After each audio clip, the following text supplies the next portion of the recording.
Okay, I wanted to do a quick class on who versus whom. Now, the good news is 99% of native speakers never, ever use whom. So that means that you don't really have to use whom if you don't want to, but you might need to use it at work or in written communication. Schools are very careful to remember that they use whom and not who when they should do.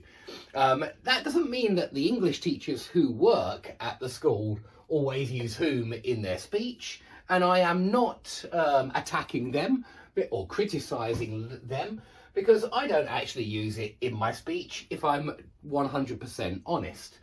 But it should be there in your writing. Informal academic writing, it should be there certainly. And so if you're doing an essay for school, or if you are writing business emails, something like that, you might want to know about whom, just like you might want to know about subjunctive, which is down here in number 6. I thought I'd remind you of that.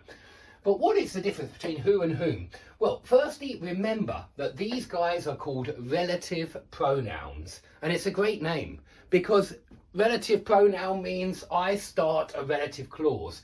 They're pronouns because the definition of a pronoun is that it's a word that stands in for a noun.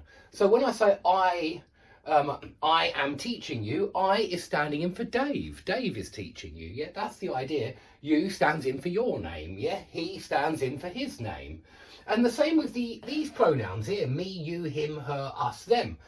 The only difference about these pronouns is that we call these object pronouns and we call these subject pronouns.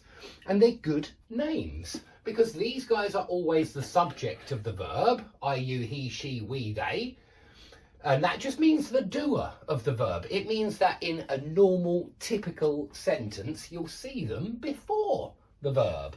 Because English sentences, not always, but most of the time, they go subject, verb, object. Yeah? Not always, but yeah, most of the time in the most typical sentences. So these are the subject pronouns, I, you, he, she, we, and they. And who is a subject pronoun? Okay, I want you to know that first. These are the object pronouns, me, you, him, her, us, them. And whom is an object pronoun. And what I want you to notice is that him, them, whom, they all end in that m sound. And I assume it's because it's a case ending, if you're interested. But that I assume that's the accusative case ending, because the accusative is the object of the verb, usually. Okay, so